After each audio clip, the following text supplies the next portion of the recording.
जो सुमिरत सिद्धि होई गणनायक करिवर बदन करहु अनुग्रह सोई बुद्धि राशि शुभ गुण सदन बंदऊ गुरु पद पद्म परागा सुरुचि सुबास सरस अनुरागा मंगल भवन अमंगल हारी उमा सहित जहि जपत पुरारी सुमिर शिवा शिव पाई पसाऊं बरनऊं रामचरित चित चाऊं पानी ग्रहण जब कीन महेशा हर्षे तब सकल सुरेशा हरहि रामचरित सब आए प्रेम पुलक लोचन जल छाए कवन सो काज कठिन जग माही जो नहीं होई तात तुम पाही राम काज लगी तब अवतारा सुनत ही भयाऊं पर्वताकारा। हे महादेव, इस जगत में बाबा, इस जीवन में बाबा, न कोई कार्य कठिन है, न ही कोई कार्य संभव है भैया। सारे कार्य सरल और संभव हो जाते हैं बाबा, अगर आपकी कृपा हो जाए। अतुलित बलधाम हे शैलावदेहम धनुजवन कृशान ज्ञानी नाम अग्रगण्यम सकल गुण विधानम वानराणामधीशम रघुपति प्रिय भक्तम वात जातम नमामि। जब हम कोई संस्कृत का श्लोक पढ़ते हैं और अगर श्लोक का अर्थ और भाव भी हमको पता हो तो श्लोक पढ़ने का आनंद कई गुना बढ़ जाता है। ऐसे ही राम कथा सुनने का असली आनंद तब है जब हम स्वयं को राम कथा से जोड़ सकते। कथा का प्रभाव, प्रभु की कृपा बड़ी अद्भुत है और ऋषि मुनि ज्ञानी देवता प्रभु के नाम की महिमा गाएं तो यह तो समझ में आता है, लेकिन संपाति जैसा गिद्ध भी जब यह कहता है कि जिसका नाम सुमिरण करने से भव सागर पार हो जाता है, तुम तो उसी के दूत हो, फिर तुम लोगों के लिए यह 100 योजन सागर पार करने में कठिनाई ही क्या। और प्रभु की कृपा जब हनुमान जी महाराज पे पड़ती है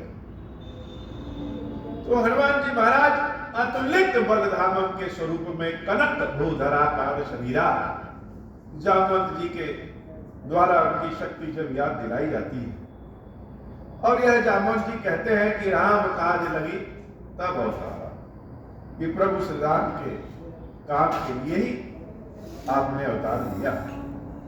हनुमान जी महाराज अतुलित बलधामम के स्वरूप में जब बड़े होते हैं और जामवंत जी महाराज से पूछते हैं कि उचित सिखावन दीजिए मोही, जो उचित सही बात है वह मुझे बताओ कि हे जामवंत मुझे क्या करना है।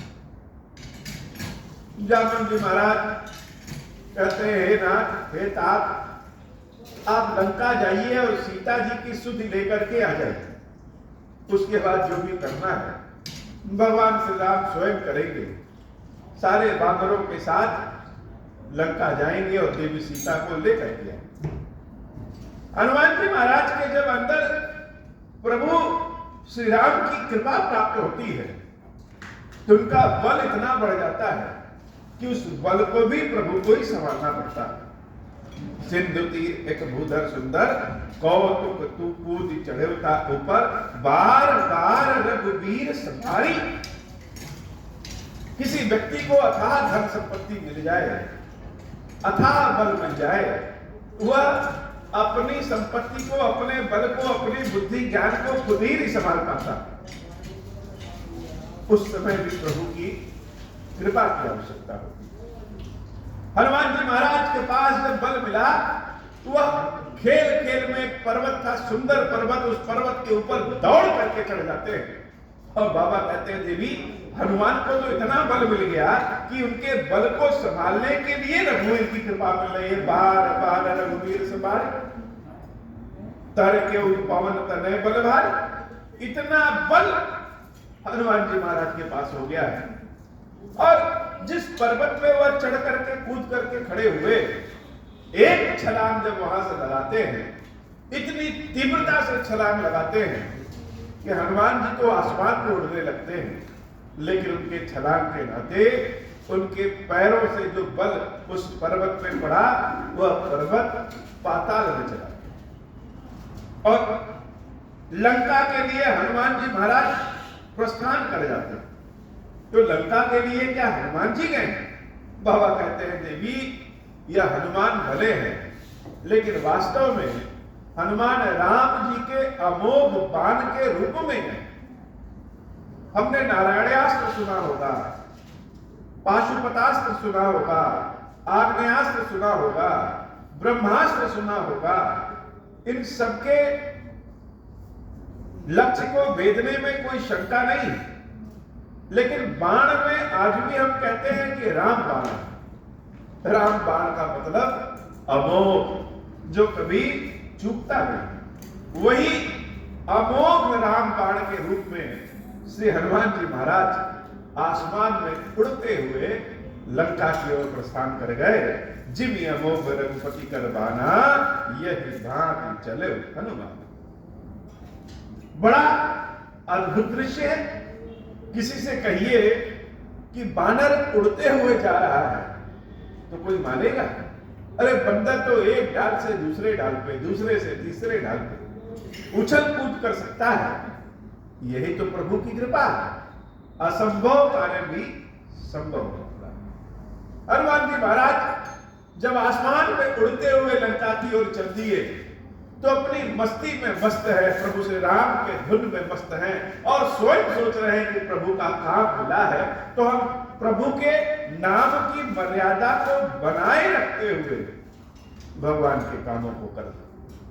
और जब राम के दूत समुद्र के ऊपर उड़ते हुए जा रहे थे तो कुछ का मन किया, यह राम के दूत अगर हमारे यहां विश्राम कर ले थोड़ा तो हमारा भी नाम हो जाए।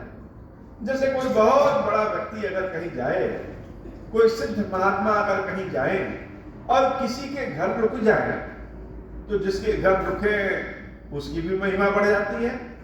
तो राम जी के दूत को अगर हम अपने घर रोक लें, विनती करें तो हमारी भी महिमा बढ़ जाएगी। ऐसी सोच समुद्र में रहने वाले मैनाक पर्वत की। मैनाक पर्वत ने अपने ऊपर से उड़ते हुए श्री हनुमान जी महाराज को हाथ जोड़ करके पुकारा, विनती किया कि हे नाथ जल निधि रघुपति दूत विचारी, तय मैनाक होई श्रमहारी। कि राम जी के काम के लिए आप जा रहे हैं, थोड़ी देर मेरे यहाँ विश्राम कर लीजिए, थोड़ा विश्राम कर लेंगे, जलपान कर लेंगे, उसके बाद चले जाइए। लेकिन हनुमान जी महाराज का उत्तर क्या रहता है? हनुमान जी महाराज बड़े अनोखे स्वभाव के हो। हनुमान जी की जितनी प्रशंसा करें उतना ही कम। और कहीं से पढ़ के, लिख करके, शास्त्रों में जान करके, सुन करके हनुमान जी की प्रशंसा किया तो किया ही, लेकिन अगर व्यक्तिगत उदाहरण किसी के जीवन में हो तो वह उसको कहीं पढ़ने लिखने की आवश्यकता नहीं, प्रत्यक्षम किम प्रभावम। श्री हनुमान जी महाराज की कृपा मेरे ऊपर व्यक्तिगत है, और यह सब महादेव जी का जो यह संसार है, यह जो बाबा खीरेश्वर महादेव का मंदिर है, यह सब श्री हनुमान जी महाराज की कृपा है। उनकी कृपा ना हो तो एक ईंट रखना भी मुश्किल है। महादेव जी की स्थापना, उनका मंदिर बनाना तो असंभव। तो व्यक्तिगत रूप से श्री हनुमान जी की कृपा के बारे में हम जानते हैं। ऐसा अनोखा स्वभाव है हनुमान जी का। मान लीजिए अगर आपको कभी भगवान विष्णु को बुलाना हो तो विष्णु भगवान तो पहले अपना गर्व ढूंढेंगे, फिर चलेंगे।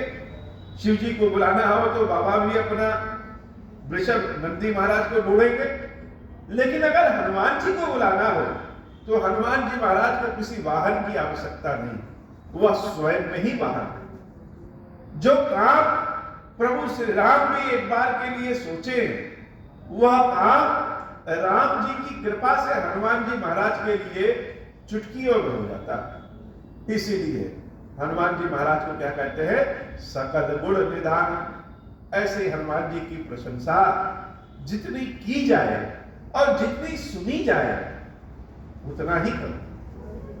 संपूर्ण भारत में राम का अपना नाम है और राम जी के मंदिर बहुतायत है, लेकिन राम जी के मंदिर में कोई दीप जलाने वाला हो या न हो, हनुमान जी के मंदिर में कोई ना कोई दिया जलाने वाला जरूर होता है। और प्रभु श्री राम के जितने मंदिर हैं उनसे ज्यादा देखा जाए तो हनुमान जी महाराज के मंदिर।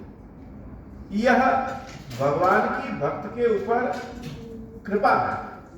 मैनाक पर्वत ने कहा, हाथ जोड़ करके मेरे यहां प्रभु विश्राम कर लीजिए। हनुमान जी महाराज क्या कह रहे हैं? हनुमान से ही परसा कर पूनी कीर प्रणाम। धीरे से अपने हाथों से मैनाक पर्वत को छू दिया और फिर प्रणाम किया मैनाक को। और मैनाक पर्वत से कह रहे हैं, मैनाक राम काज कीने बिनु मोहि कहां विश्राम। जब तक प्रभु के काम को न कर लें, जब तक सीता मैया का न पता लगा लें, तब तक विश्राम कहां। और यह बात कहने में श्री हनुमान जी महाराज के भीतर विनम्रता दिखती है, अहंकार का तो भाव ही कहीं नहीं।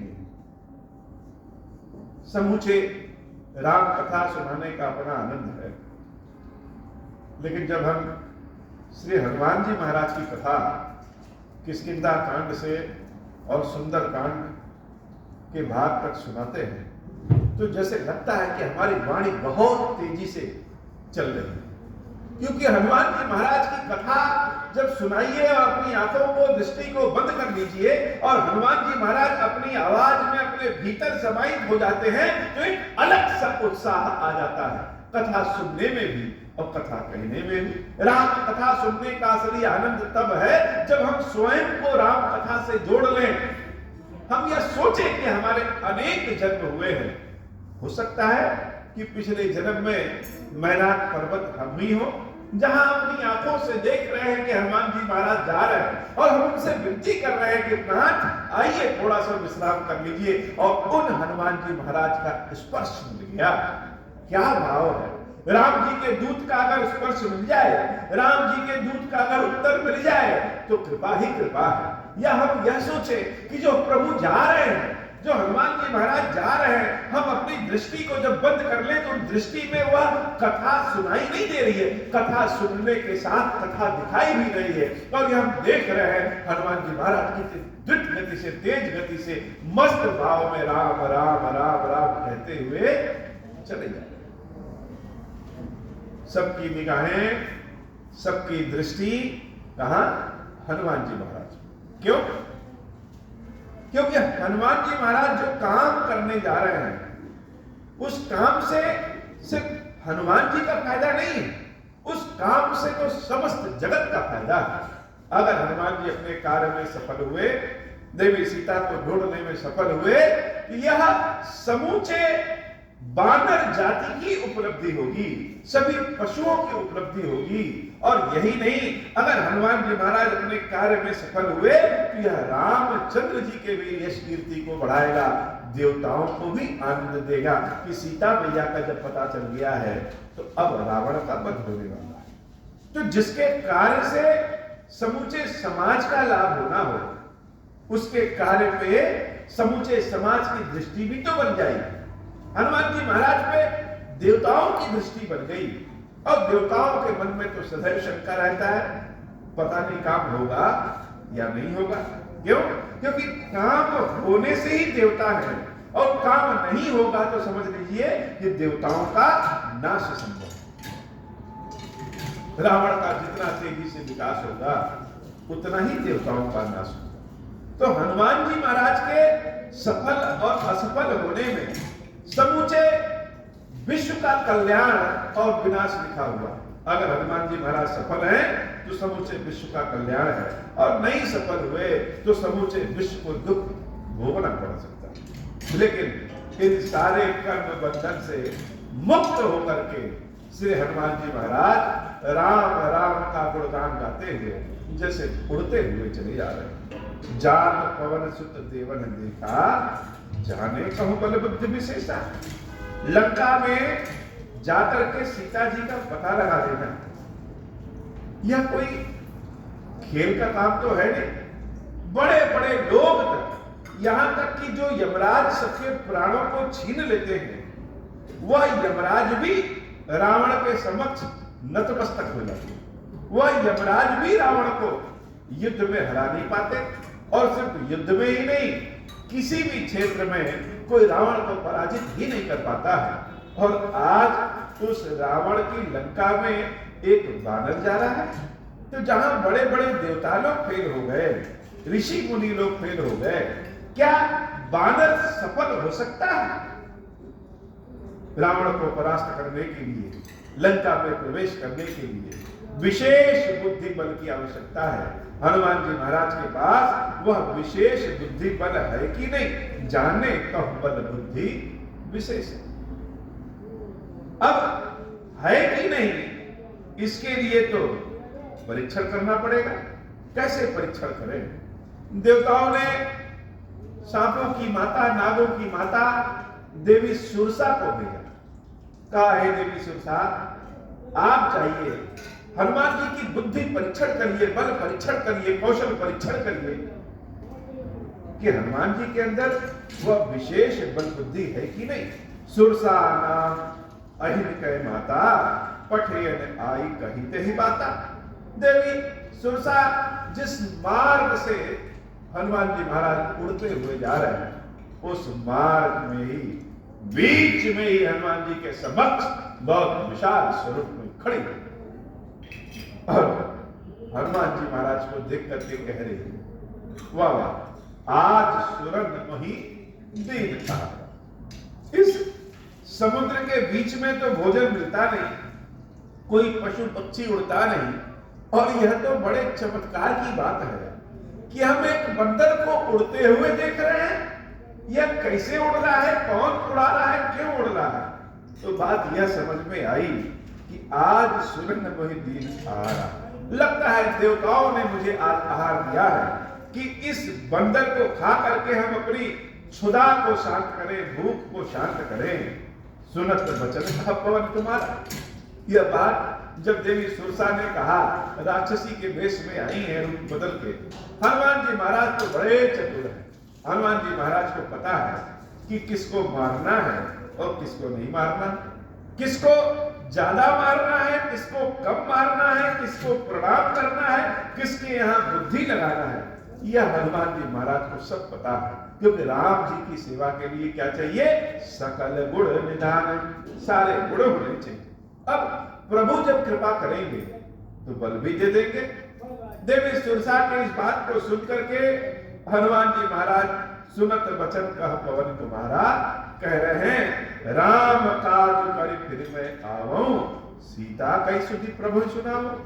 हे देवी, आप अगर हमको भक्षण करने का विचार बना रही हैं तो हम आपसे क्षमा प्रार्थी हैं कि अभी मेरे पास मरने का भी समय नहीं। जब तक हम अपने प्रभु श्री राम के कार्य को करके वापस ना आ जाएं, तब तक हमारे पास तो मरने का भी समय नहीं है। तो ऐसी कृपा करिए कि पहले हम भगवान के काम को कर लें, उसके बाद आपके पास चले आते हैं। सुरसा देवी ने कहा कि भगवान का काम, कौन सा काम? हनुमान जी महाराज कह रहे हैं कि देवी सीता के बारे में अपने प्रभु श्री राम को सूचना दे आए। सीता कई सुधि प्रभु ही सुनाओ। देवी के बारे में, मैया के बारे में अपने प्रभु को सूचना दे दे, प्रभु के काम को कर ले, उसके बाद हम आपके समक्ष स्वयं आ जाएंगे। आप मुझे अपना भोजन बना देना। तब तब बदन पैक्यों आई, सत्य कहूं मोहि जान दे लाई। हे माता, हनुमान जी महाराज बड़े सुंदर शब्दों से, भाव से देवी सुरसा को माता कह के पुकारा कि हे माता, हमें जाने दीजिए, सत्य मैं कह रहा हूं। प्रभु श्री राम को जब मैं कर लूंगा, उसके बाद प्रभु श्री राम के काम को जब मैं कर लूंगा, देवी सीता की सुधि बता दूंगा, उसके बाद हम स्वयं आकर के आपके मुंह में घुस जाएंगे। आप हमको अपना भोजन बना लीजिएगा। तब तब बदन पैक्यों आई, सत्य कहूं मोहि जान दे माई। बहुत कोशिश किया, बहुत कुछ समझाया, लेकिन देवी सुरसा समझने से रही। देवी सुरसा नहीं समझ रही है। कौने हूं जतन दे नहीं जाना, ग्रस सिंह मोहि कहो हनुमाना। जब बहुत उपाय कर लिया, तब हनुमान जी महाराज कहते हैं, अच्छा ठीक है, अगर आपको मुझे अपना भोजन बनाना है तो देर किस बात की, जल्दी से मुझे अपना भोजन बना लीजिए, अपने मुख में ले लीजिए। मानो हम लोग समस्या से जितना दूर भागें, समस्या उतना ही पीछे भागें। और एक समय ऐसा आता है कि समस्या से सामना जब तक नहीं करेंगे, तब तक पीछा नहीं छूटता। यह सुरसा कौन है? हम सबके जीवन में भी सुरसा है क्या? बहुत सारे लोगों को हम लोगों ने देखा है जिनके अंदर महानतम गुण होते, धन कमाने की इच्छा नहीं होगी, बल प्राप्त करने की इच्छा नहीं होगी, कोई लोभ, कोई लालच नहीं होगा। ऐसे भी व्यक्तियों को, महान व्यक्तियों को सबने देखा है। अपना सर्वस्व दान कर देने का भी गुण, लेकिन एक ऐसी चीज जिससे लोग बच नहीं पाते, क्या? प्रतिष्ठा प्राप्त करने की इच्छा। यह प्रतिष्ठा प्राप्त करने की जो इच्छा होती है, यह समाप्त ही नहीं होती, और इस प्रतिष्ठा के भार से कोई मुक्त ही नहीं हो पाता। जितना प्रतिष्ठा प्राप्त करेंगे, मन करेगा कि इससे और ज्यादा प्राप्त करें। यही तो सुरसा है। देवी सुरसा मानो हम सबके जीवन में जो यह प्रतिष्ठा प्राप्त करने का लोभ है, जिससे हम सब नहीं बच पाते हैं, वही सुरसा है। जो जन भरते ही बदन पसारा, कपितन की दुगुन विस्तार। हनुमान जी महाराज ने कहा कि आओ मुझे खा लो। देवी सुरसा ने अपने मुख को बहुत बड़ा किया, और जब बहुत बड़ा मुख किया तो हनुमान जी क्या किए? हनुमान जी अपने शरीर को सुरसा के मुख से और बड़ा कर दिए। देवी सुरसा ने देखा कि जब हनुमान जी का शरीर इतना बड़ा हो गया, तो वह अपने मुख को और फैला दी। हनुमान जी महाराज अपने आप को और बड़ा कर दिए। 16 जोजन मुक्त ही ठयऊं, तुरंत पवन सुत 32 भयऊं। जोजन भरे तहि बदन पसारा, कपितन कीन्ह दुगुन विस्तारा। जस जस सुरसा बदन बढ़ावा, तासु दूर कपि रूप दिखावा। हम जितना प्रतिष्ठा सम्मान प्राप्त करेंगे, उतना ही और पाने की लालसा, इच्छा बढ़ती रहती है। यह तो सुरसा के मुख के समान छोटी ही नहीं होती है। सत जोजन ते आनंद कीन्हा, अति लघु रूप धरऊ, अति लघु रूप पवन सुत दीन्हा। हनुमान जी महाराज का बड़ा अनोखा स्वभाव। हनुमान जी महाराज प्रतिष्ठा प्राप्त करने के लोभ लालसा से भी परे हैं। उनके भीतर तो बस एक ही काम है कि प्रभु श्री राम के काम को करना। राम के काम के करने के लिए अगर अपने शरीर को अतुलित बलधाम बनाना है, तो श्री हनुमान जी महाराज वह भी कर देते हैं। और प्रभु श्री राम के काम को करने के लिए बड़े शरीर को छोड़ करके सूक्ष्म शरीर में जाना है, तो श्री हनुमान जी महाराज वह भी कर देते हैं। हम लोग अगर कोई गद्दी पा जाए तो उस गद्दी को छोड़ना अपने लिए तो बहुत कठिन कार्य हो जाता है कि किसी पद पे बैठा दिया गया और पद से उतार दिया गया। हनुमान जी महाराज के भीतर यह नहीं, उनके लिए पद की तो लालसा ही नहीं है। लालसा तो एक ही है कि प्रभु श्री राम के काम को करना। वह काम पद पे बैठ करके हो तो पद पे बैठ जाएंगे, और पद पे से उतर के करना हो तो पद से उतर जाएंगे। हनुमान जी महाराज ने अपना जब शरीर बहुत बड़ा किया, सुरसांबा ने उससे भी बड़ा कर लिया। प्रतिष्ठा, लालसा प्राप्त करने की इच्छा हम सबके भीतर, हम सब चाहते हैं, सत्य है। कोई कहे कि नहीं नहीं हम नहीं चाहते, यह सबके भीतर है, हनुमान जी महाराज के अंदर नहीं है। हनुमान जी महाराज ने जब देखा कि सुरसा का मुख 100 योजन हो गया है, तो उन्होंने अपने शरीर को अति लघु रूप पवन सुत लीना, खटाक से छोटा सा रूप बना। और क्या, छोटा रूप जब बना लिए तो देवी सुरसा के मुख में घुसे और निकल।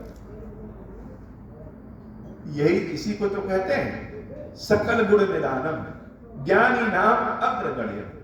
किसको मारना है, किसको छोड़ना है, किसके समक्ष प्रार्थना करना है, यह कोई श्री हनुमान जी महाराज जी से सीखे। बदन पैठ पुनि बाहर आवा, मागा विदा ताहि सिर आवा। मुख में घुस करके जब बाहर निकल आए और उसके बाद हाथ जोड़ करके विदा मांगा कि हे माता, आपकी जिद थी।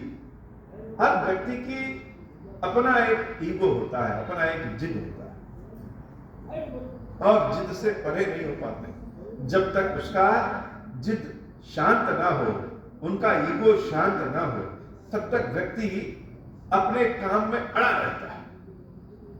हनुमान जी महाराज जब मुख में घुसे और निकल गए, तब देवी सुरसा से कह रहे हैं, हे माई, आपने कहा था कि मेरे मुख में आओ, मेरे मुख में आओ, मेरे मुख में आओ।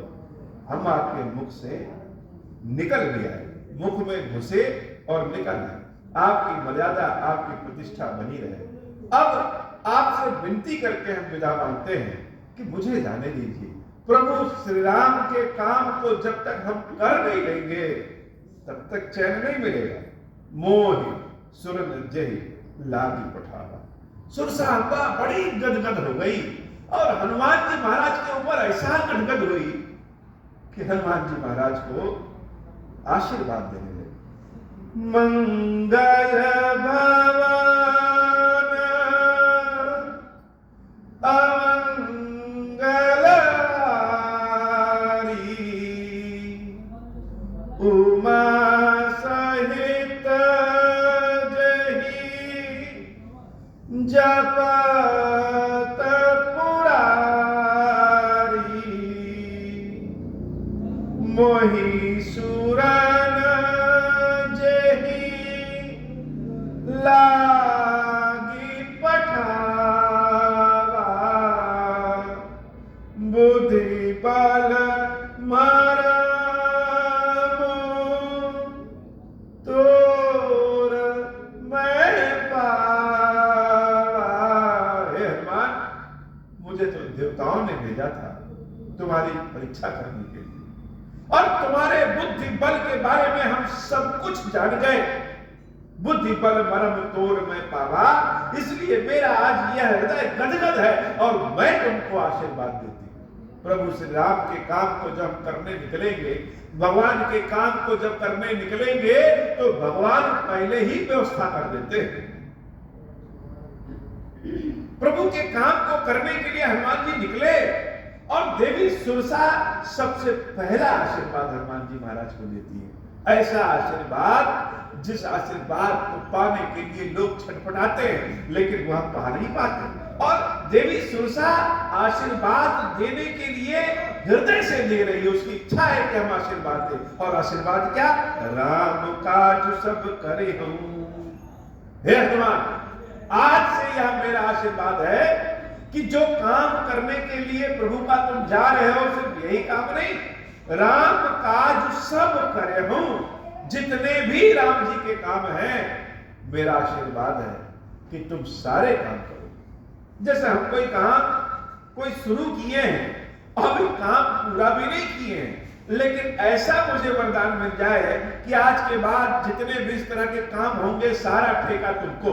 हनुमान जी महाराज के साथ यही स्थिति, प्रभु के काम को करने के लिए आगे बढ़े हैं, अभी पहला ही काम पूरा नहीं हुआ, लेकिन देवी सुरसा के आशीर्वाद दे रही है, राम काज सब करी हूं। जितने भी काम राम जी के हैं हे हनुमान, सबके सब तुम करोगे। तुम बल बुद्धि निधान, उस सारे कामों के लिए तुम्हारे पास अथाह बुद्धि बल होगा। बुद्धि बल के तुम निधान हो जाओ कि प्रभु का काम कभी रुके ना। आशीष दे गई सो हर्ष चले हो हनुमान। कभी कभी पाने वाला जितना प्रसन्न होता है, उससे ज्यादा प्रसन्न तो देने वाला है। सुरसा अम्बा हनुमान जी महाराज को आशीर्वाद दी। हनुमान जी महाराज जब राम जी के काम का ठेका मिल गया, ऐसा सुना सारे काम को, तो प्रसन्न तो हुए, लेकिन देवी सुरसा उनसे ज्यादा प्रसन्न हो गई। आशीष दे गई सो, कैसे गई? आशीर्वाद तो दिया ही दिया, और गई कैसे? हर्षित चले हो हनुमान, हर्षित होकर के वह भी चल दी और हनुमान जी महाराज भी हर्षित होकर के चल दिए। आशीर्वाद देने वाला प्रसन्न है, आशीर्वाद पाने वाला तो प्रसन्न है ही है। मन का जब चाहा हो जाए, मन की इच्छा पूर्ण हो जाए, क्या जिसको जिस चीज में मन हमारा रुचिगत है वह मिल जाए तो सब कुछ मिल गया, और जिसमें हमारा मन लगा हुआ है वह न मिले, सब कुछ मिल जाए तो बेकार। हनुमान जी महाराज प्रसन्न चित्त होकर के चले गए। मानो राम जी अपने भक्त की व्यवस्था जगह जगह किए हो कि तुमको न बल की कमी होगी, न ही किसी बुद्धि विवेक की कमी होगी। हर जगह तुम्हारी व्यवस्था पहले से ही कर दी है। मंगल भवन अमंगल हारी, उमा सहित जहि जपत पुरारी। मंगल भवन अमंगल हारी, उमा सहित जहि जपत पुरारी। निश्चर एक सिंधु महुराई, करि माया नभ के खग दहाई। जीव जंतु जे गगन उड़ाही, जल बिलो तिनके परिछाई। गहाई छाह सकसो न उड़ाई, यही विधि सदा गगन चर खाई। सोई छल हनुमान कह कीना, तासु कपटु कपि तुरत ही चीना। मंगल भवन अमंगल हारी, उमा सहित जहि जपत पुरारी।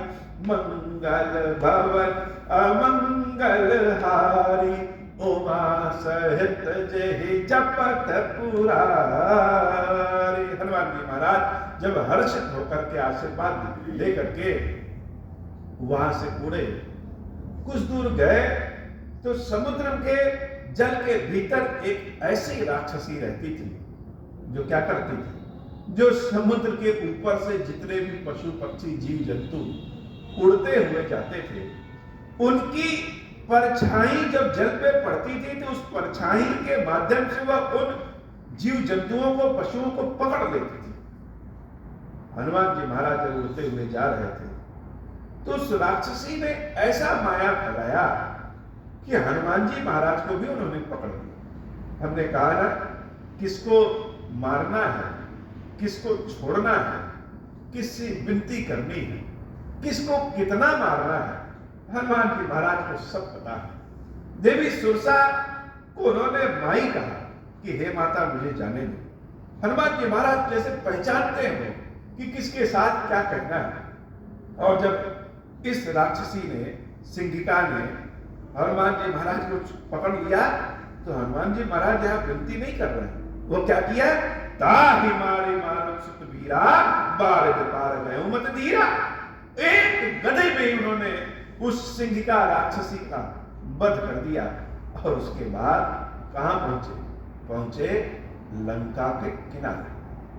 जब लंका पहुंच गए तो क्या किया, ताह ताह जाय देखी बद शोभा, गुंजत चंचरिक मधुलोभा, नाना तर फल फूल सुहाए, खग मृग वृंद देखी मन भाए, शैल विशाल देखी एक आगे, तापर धाय चढ़ल बैठा। हनुमान जी महाराज जब लंका पहुंचते हैं, लंका के नगर में प्रवेश नहीं किया, क्या किया, देखा कि अरे यहाँ तो बड़े बड़े शोभायान उपवन है, फूल पत्तियां बहुत अच्छी हैं, बहुत सुंदर लंका है, बहुत सारे पशु पक्षी खग मृग सब वहां पे आनंद के भाव से खा पी रहे हैं। तहां जाए देखी बन शोभा, गुंजत चंचलिक मधु। अब बंदर को किसी बगीचे में घुसा दीजिए और बहुत सारे फल फूल रहे, तो बानर की तो इच्छा करेगी कि हम भोजन कर लें, लेकिन हनुमान जी महाराज यही तो अनोखा स्वभाव, इतना सुंदर बगीचा सब कुछ देखा, लेकिन हनुमान जी महाराज ने मानो उन सबको छोड़ करके दौड़ करके एक पर्वत पे चढ़ गए। यहां भी एक पर्वत मिला, हर जगह पर्वतों की एक विशेषता है। हनुमान जी महाराज जब पर्वत पे चढ़ करके लंका को अपनी दृष्टि से देखते हैं, जो लंका कैसी दिखती है, सोचिए कितने बुद्धिमान हैं श्री हनुमान जी महाराज। हम किसी काम को जब करना शुरू करते हैं तो जोश में नहीं कूद पड़ते, जोश के साथ होश की भी आवश्यकता है। हनुमान जी महाराज पहले पर्वत पे चढ़ करके मानो लंका के बारे में सब जानकारी चाहते हैं कि कहां दरवाजा है, कहां क्या है, आखिर यह लंका है कैसी। लोग लंका लंका लंका का नाम लेते हैं, कैसी लंका। और जब लंका को देखा तो शैल विशाल देख एक आगे, तापर धाय चढ़े हुए त्यागे, उमान कछु कपि के अधिकारी, प्रभु प्रताप जो काल ही खाई, गिर पर चढ़ लंका तह देखी, कहीं न जाई अति दुर्गम शेष। पार्वती मैया से भगवान शंकर कहते हैं, उमान यह हनुमान जो इतने 100 योजन के समुद्र को पार करके होते हुए आए और दौड़ करके पर्वत पे चढ़ गए।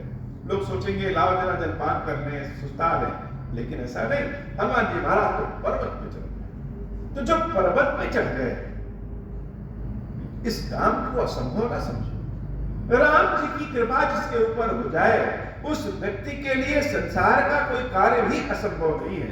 उमा न कछु कपि के अधिकारी, इसमें हनुमान की कोई बड़ाई नहीं है। प्रभु प्रताप जो काल ही खाए, प्रभु श्री राम के प्रताप ऐसा है कि वह काल को भी खाए।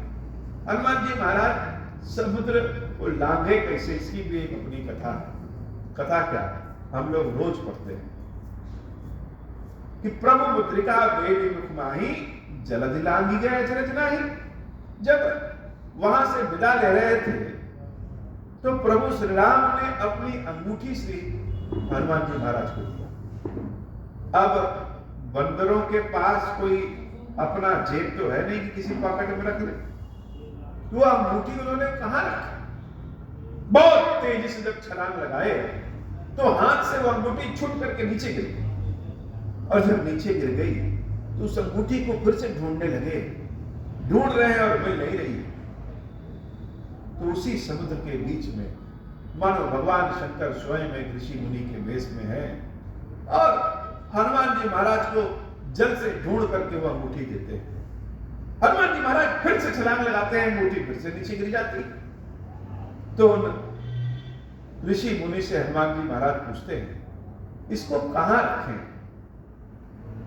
वो ऋषि मुनि कहते हैं कि तुम्हारे पास रखने का कहां स्थान, तुम तो बानर हो और प्रकृति ने तुम्हारे मुख में तुमको एक जैसे रखने के लिए स्थान दिया है, पॉकेट दिया है। बंदरों के मुंह में एक जेब होता है, वो आप देखेंगे तो वो क्या करेंगे, जल्दी जल्दी अपने मुंह में सब कुछ भर करके और बाद में आराम से बैठ करके खाते हैं।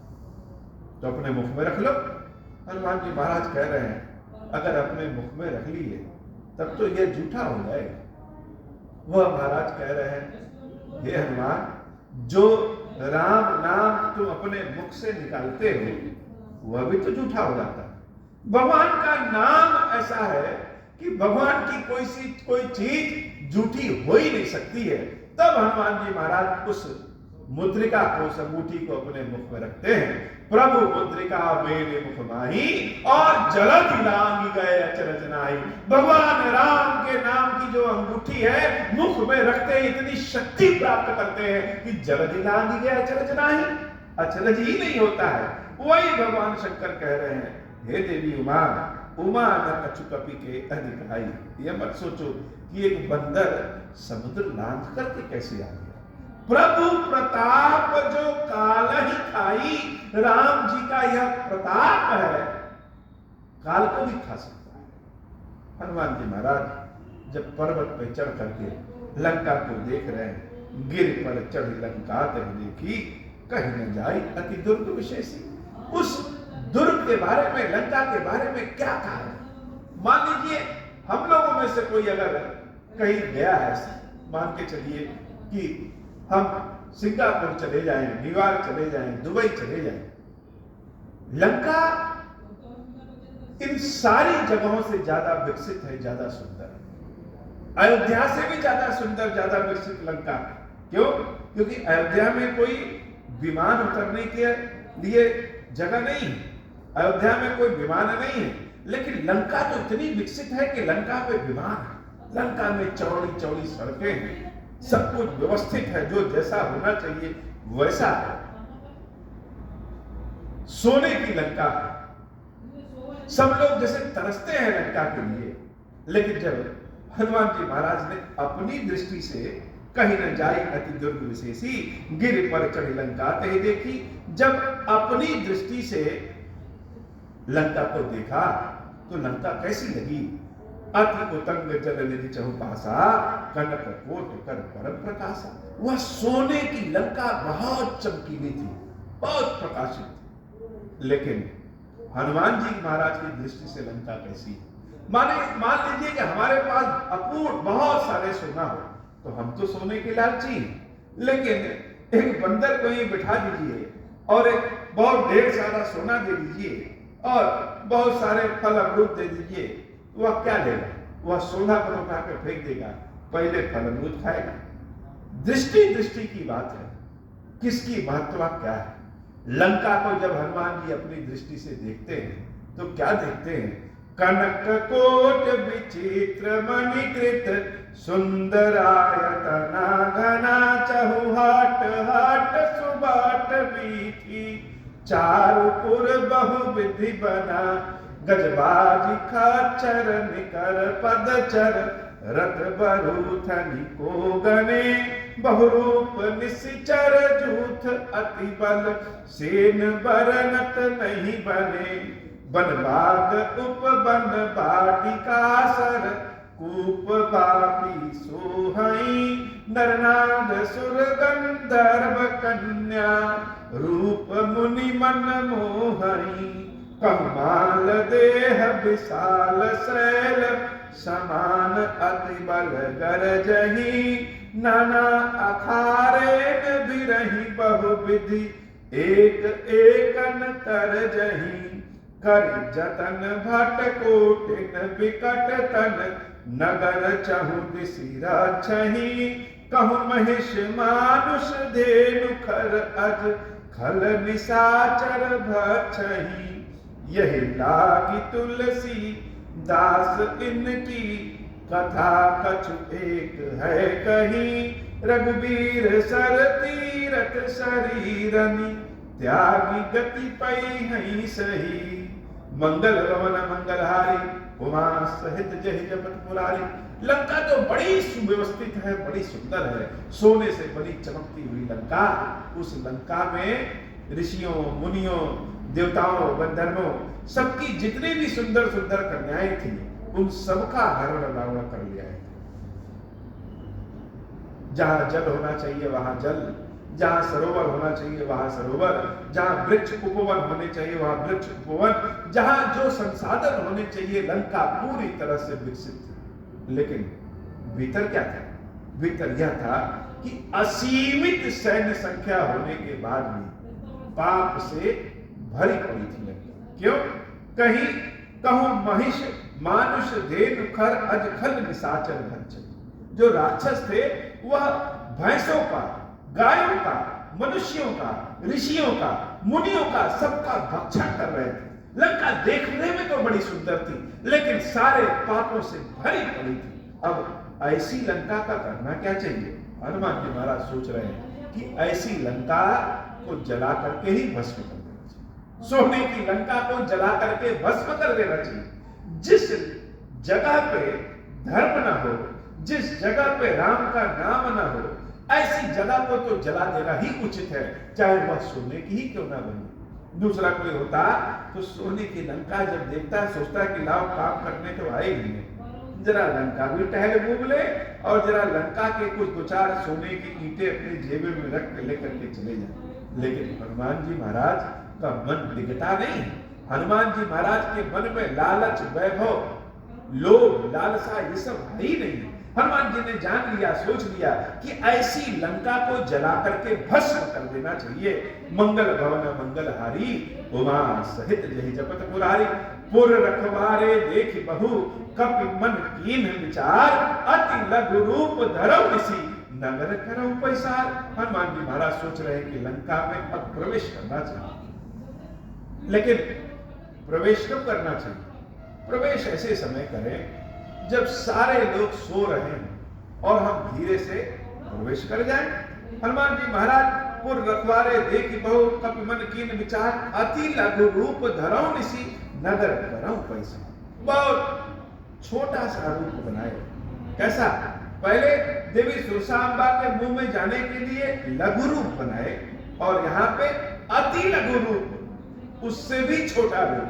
मतलब समझ लीजिए कि मच्छर के समान रूप हो, ऐसा सुंदर स्वरूप बना करके हनुमान जी महाराज ने विचार किया कि लंका में अब प्रवेश करना चाहिए। कब? रात्रि के समय प्रवेश करना चाहिए। हे बाबा, हनुमान जी की गाथा बड़ी अद्भुत गाथा है। जितना सुने, जितना कहें उतना ही कम है। और यह गाथा बड़े ही रोचक स्थान पर पहुंच गई है, जैसे मानो लंका इंतजार कर रही हो कि श्री हनुमान जी महाराज का प्रवेश। आज की कथा बाबा इतनी ही। श्री खीरेश्वर महादेव जी, खीरेश्वरी मैया जी हम सब के ऊपर बाबा कृपा करें। अब हो प्रसन्न प्रभु मोह पर, नाथ दीन पर नेहु। निज पद भगति देहु प्रभु, पुनि दूसर बर देहु। तब माया वश जीव जड़, संतत फिरहि भुलान। हम पर क्रोध न करिय प्रभु, कृपा सिंधु भगवान। शंकर दीन दयाल, अब हम पर हो कृपाल। साप अनुग्रह होई जहि विधि, नाथ थोरहि काल।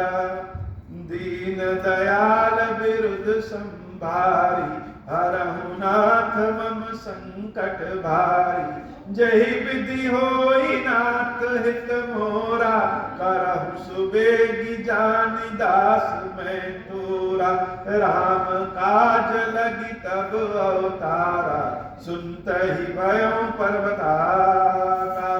मंगल भवन मंगलहारी, उमा सहित जहि जपत मुरारी। हे बाबा, आज की कथा इतनी। श्री खीरेश्वर महादेव जी की मैया जी हम सबके ऊपर बाबा कृपा करिए। खीरेश्वरम, हे भगवान शंकर, आप ऋण, पातक, दुर्भाग्य और दरिद्रता आदि की निवृत्ति के लिए तथा संपूर्ण पापों का नाश करने के लिए मुझ पर प्रसन्न होइए। मैं दुख और शोक की आग में जल रहा हूँ, संसार भय से पीड़ित हूँ, अनेक प्रकार के रोगों से व्याकुल और दीन हूँ। खीरेश्वर, मेरी रक्षा कीजिए। देव देवेश्वर, सबको निर्भय कर देने वाले महादेव जी, मेरे इसकी हुई पूजा को पार्वती जी के साथ ग्रहण कीजिए। मेरा मंगल करिए। महादेव शंभु, महादेव शंभु, महादेव। ओम श्री राम।